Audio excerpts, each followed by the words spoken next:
Imagine yourself as the last heiress in an old money family dynasty, spanning more than a half-century. On the surface, it would initially seem like a dream life, with magnificent balls, exclusive gatherings, and sprawling estates, all decked out in the utmost luxury. Yet underneath the shimmer of endless festivities and priceless heirlooms, a tangled web of personal sorrows and sensational scandals often lies. Such was the case for Gloria Vanderbilt, heiress of the storied American Vanderbilts, born in the middle of the Roaring Twenties decade. And Gloria's life, rich in promise, was equally marked by trials that would test her strength and resilience. From a young age, she faced the glaring spotlight during a bitterly fought and highly publicised custody battle, and this painful chapter earned her the heart-rending title of Poor Little Rich Girl, a label that struck to the core of the complexities of her opulent yet turbulent life. Sadly, the challenges didn't stop there, and Gloria's heart was destined to be a battleground for love and loss. She experienced whirlwind romances with iconic figures like Howard Hughes and Frank Sinatra, and weathered 4 tumultuous marriages, with each relationship adding a chapter of hope tangled with heartache, playing out in the full view of an ever-watchful public eye. But Gloria was more than a mere heiress or a fixture in society columns. She was a creative powerhouse who reshaped the fashion landscape.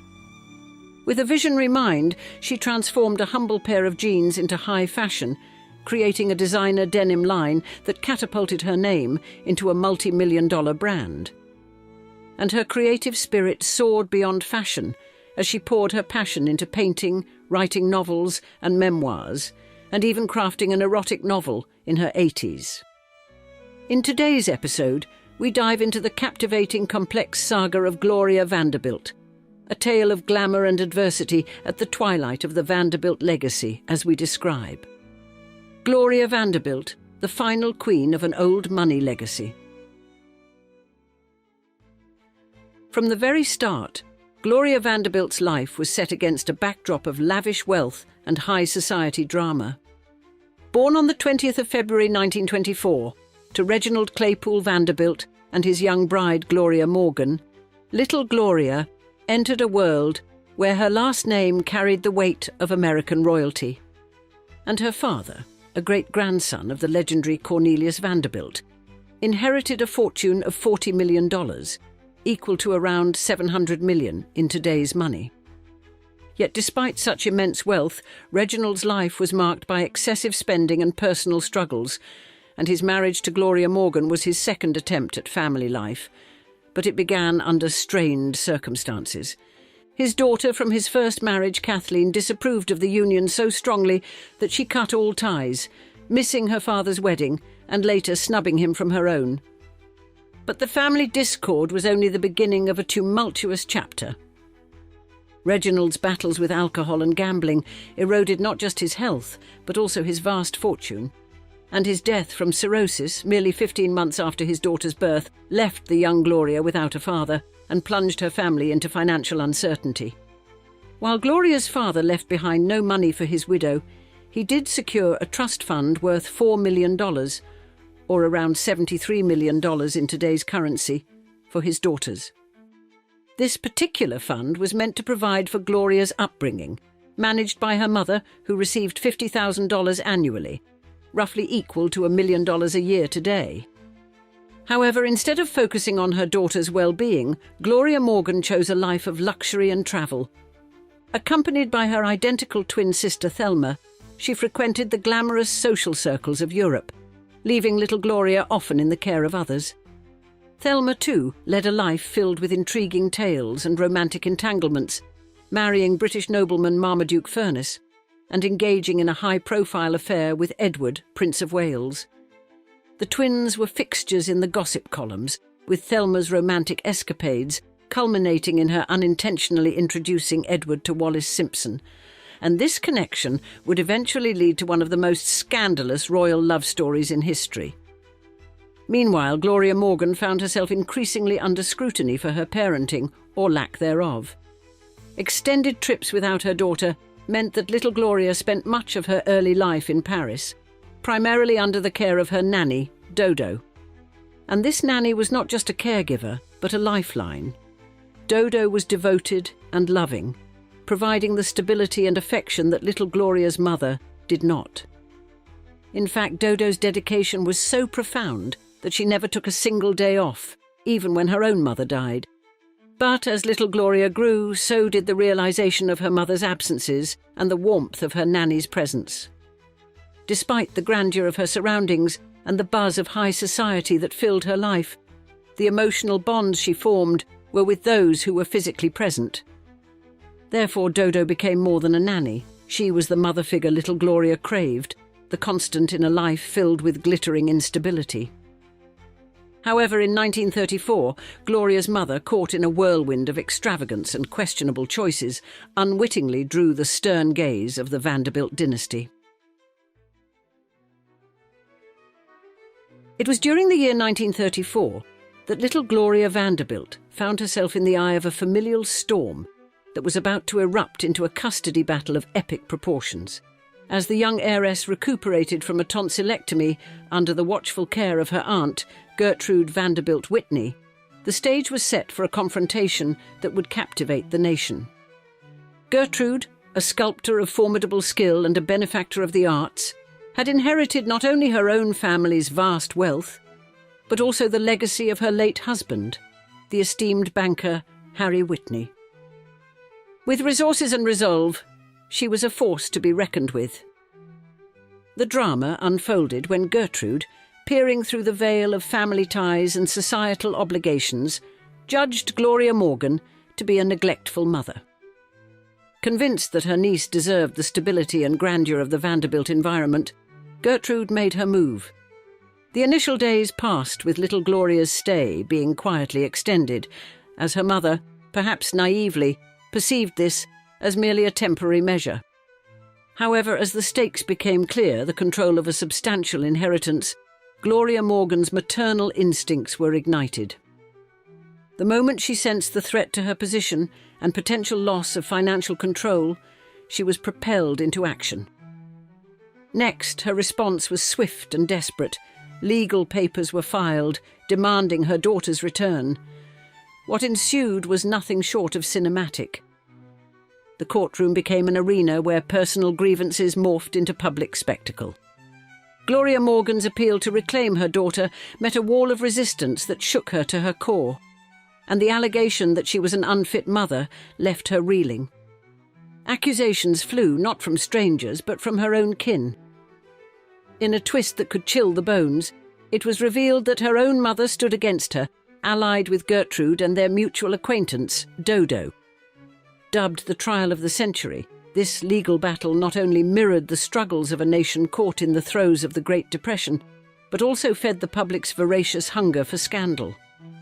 With an unemployment rate soaring at 21%, the American public was disillusioned, their resentment towards the wealthy simmering dangerously close to the surface. Gertrude, embodying the wealth and power of America's elite, and Gloria Morgan, cast as the villain in this family saga, became symbols of excess and moral decay. This saga later echoed in the pages of Truman Capote's Answered Prayers, where an older Gloria made a spectral appearance. Yet during those tumultuous weeks, young Gloria stood as the poor little rich girl, a child caught in a whirlwind of luxury and loss, her personal tragedies unfolding before an audience eager for the next chapter of a real-life melodrama. And throughout the trial, the press swarmed Gloria Morgan, their cameras and notepads fueling the fiery narrative. Witnesses portrayed her as a woman lost in a whirlwind of frivolity, her nights spent in the company of high society and European royalty, her behaviour bordering on the scandalous. Tales of her lounging in silk pyjamas and engaging in salacious reading material tainted her image, but it was the testimony of a French maid that delivered the most shocking blow. Furthermore, the maid testified to having seen Mrs. Vanderbilt in an intimate embrace with her friend, Nadejda Mountbatten, stirring a scandal that reached the upper echelons of British royalty.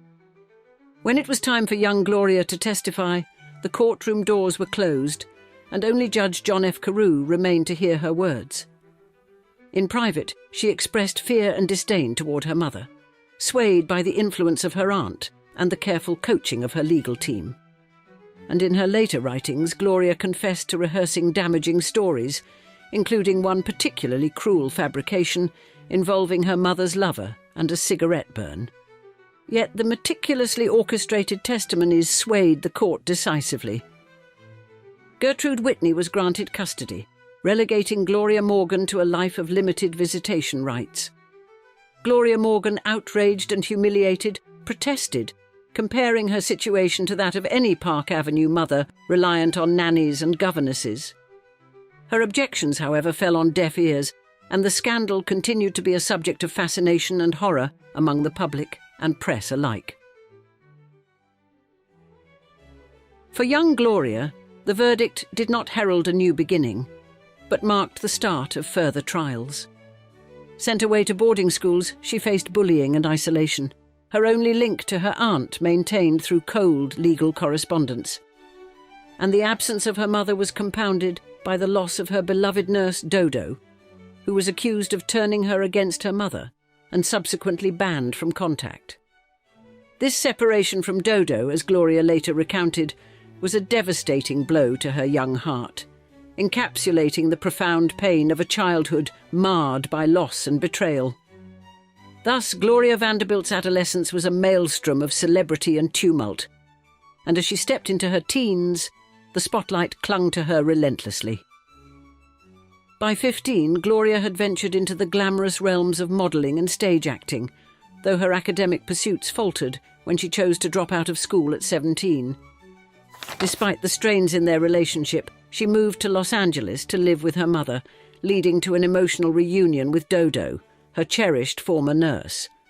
Their reconnection was marked by tears and heartfelt vows to never separate again, securing Dodo a permanent and supportive role in Gloria's life. Soon, in the radiant glow of Hollywood, Gloria quickly became a fixture among the elite, her social calendar filled with high-profile gatherings. She was linked romantically to icons such as the charismatic actor Errol Flynn and the mysterious mogul Howard Hughes, who was significantly older. Gloria's time with Hughes in particular was a whirlwind of exhilaration, a chapter in her life she recalled with fondness, even though Hughes was not inclined towards a lasting commitment. However, Gloria's youthful naivety soon led her to make a decision she would deeply regret. At the young age of 17, she agreed to marry Pasquale Pat DeSico, a 33-year-old Hollywood agent with murky ties, including rumoured connections to the mafia through his cousin Albert Cubby Broccoli. And Pat, who was entangled in speculations around the mysterious death of his former wife, actress Thelma Todd, did not turn out to be the knight Gloria had envisioned. His abusive demeanour revealed itself shortly after their marriage, culminating in acts of physical cruelty that Gloria painfully recounted in later years. Their marriage dissolved after 4 fraught years, ending with Gloria's substantial financial settlement to Pat. Despite these challenges, Gloria's spirit remained unbroken, and her life continued to swirl with dramatic encounters and romances. Shortly after her divorce, she found herself in the arms of Leopold Stokowski, the renowned English conductor known for his work on Disney's Fantasia and his past romantic links to actress Greta Garbo. Despite a significant age gap and Stokowski's controlling nature, Gloria, then 21, married him, and they had 2 sons, Stan and Christopher. However, the marriage was strained, marred by Stokowski's domineering attitude and deceit about his noble lineage. Therefore, by her 30s, Gloria's heart wandered once again, this time towards the legendary Frank Sinatra, with their fleeting affair standing as another example of her continued search for love amid a life shadowed by earlier traumas and public scrutiny. However, the fling with Frank would not last, and soon Gloria found herself swiftly wedded to Sidney Lumet, her 3rd husband, only 3 weeks after their first meeting. Amidst their marriage, Gloria made a resolute decision to sever ties with Dodo after overhearing her make anti-Semitic remarks, with Sidney being Jewish. The marriage, however, was far from blissful, and Sydney's controlling nature stifled her creative aspirations in acting and playwriting, leading to a stifled and discontented Gloria, who eventually decided to end the marriage after 7 years. During this period of personal upheaval, Gloria sought solace through an LSD-induced therapy session, which prompted a long overdue reunion with her estranged mother, Gloria Morgan. Gloria Vanderbilt's reunion with her mother was stark and disheartening. Mother Morgan, frail and battling a bout of hysterical blindness, rebuffed her daughter's attempt at intimacy. And from that uncomfortable visit until her mother's death, they never broached the painful subjects of Gloria's childhood or the notorious custody trial. Amid these personal trials at 39, Gloria met Wyatt Cooper, a man who would become the love of her life. Despite coming from humble beginnings in Mississippi, Wyatt had carved out his own niche as a screenwriter and magazine editor, and their connection was immediate and profound. Just as Gloria was navigating these new joys, she received a poignant reminder of her past, a letter from Dodo, which she instinctively burned. However, the arrival of another letter a week later bore tragic news. Dodo had passed away. The revelation brought Gloria to tears, and she harboured a lifelong regret for not reconciling with Dodo before her death. Gloria and Wyatt's marriage blossomed, and they welcomed 2 sons, Carter and Anderson, into their lives. At the iconic black and white ball while pregnant with Anderson, Gloria experienced a profound sense of familial fulfillment. Wyatt's presence in her life illuminated the kind of paternal warmth she had missed during her own fatherless upbringing. She celebrated his role as a father, acknowledging his remarkable influence on their children. This chapter, although marked by earlier hardships, promised a semblance of the stable family life Gloria had longed for. Sadly, this period of contentment was brief, shadowed by future sorrows yet to unfold. And Wyatt Cooper's untimely death in 1978 during a heart surgery marked a profound point of sorrow in Gloria Vanderbilt's life. He was only 50 years old, and his passing coincided with Gloria's burgeoning success as a fashion designer, a field she ventured into with her artistic flair, initially creating a line of scarves featuring her paintings. This artistic endeavour evolved as she partnered with a clothing manufacturer to launch a groundbreaking line of jeans tailored for women. The jeans, fitting snugly and emblazoned with Gloria's name on the back pocket and a swan on the front, soared in popularity, and her clever marketing campaigns leveraged her celebrity status and the illustrious Vanderbilt name, propelling the brand to commercial success. Gloria was also famously one of Truman Capote's swans, a term he used for his circle of high society women friends, whom he had known since her 20s. However, their friendship faced turbulence with the posthumous release of Capote's unfinished novel, Answered Prayers, where Gloria was depicted unfavourably. In a venomous excerpt set in La Côte Basque, 1965, she is portrayed sitting at a nearby table, appearing aloof and disdainful. Thus, Capote's portrayal extends to mocking a slight stutter she developed during her childhood, a cruel reminder of her tumultuous custody trial. In her memoir, Gloria reflects on her complex relationship with Capote, acknowledging his intuitive and manipulative nature. She recounts an instance where Capote tried to persuade her to enter into an affair with Bill Paley, arguing that it would be beneficial for all involved. Paley's wife knew of his infidelities and supposedly would have found Gloria's involvement less upsetting. Gloria, however, declined the proposition, maintaining her moral stance despite Capote's persuasive tactics. Capote's later comments about Gloria were harsh, labelling her as a nasty little girl who lied about her mother during the custody trial and was difficult to her family. And these remarks underscored a betrayal that deeply affected Gloria, severing ties with someone she once considered a close confidant. The friendship that had flourished since their 20s disintegrated under the weight of Capote's literary ambitions and his penchant for stirring controversy within his social circle. As Gloria Vanderbilt lived through decades, marked by both luminous joy and profound sorrow, her marriage to her first husband was initially driven by young aspirations of stardom. a dream that never materialized. Despite this early misstep, Gloria forged a path to significant financial independence through her ventures into fashion. Gloria Vanderbilt's jeans transformed into a multi-million-dollar enterprise, expanding to include skirts, sweaters, jackets, and perfumes. And for the first time in her life, Gloria revelled in the self-made wealth which she found more gratifying than her inherited fortune. "I'm not knocking inherited money, but the money I've made has a reality to me that inherited money doesn't have," she reflected in 1985. However, 1988 brought with it another wave of tragedy. Gloria's son, Carter, just 23, died after a fall from the terrace of her 14th-floor New York apartment. Gloria believed a psychotic reaction to his asthma medication spurred his fatal decision, but his brother Anderson saw it as a deeper emotional turmoil. Carter felt things too intensely. The horrifying moment unfolded as Gloria, pleading desperately, reached out to grasp her son, only to watch him slip away. This incident, she later shared, was a grievous wound that left her soul bare. And in the wake of this immense loss, Gloria channeled her grief into writing A Mother's Story, a book about the ordeal of losing Carter. She openly welcomed conversations about her son, feeling that they kept his memory vibrant and alive, ensuring he was never forgotten. Yet her challenges were far from over. Gloria soon uncovered deceit within her inner circle. Her lawyer and therapist, two of her most trusted confidants, had swindled her out of millions. Though she won a $2 million lawsuit against them, the compensation she received was negligible.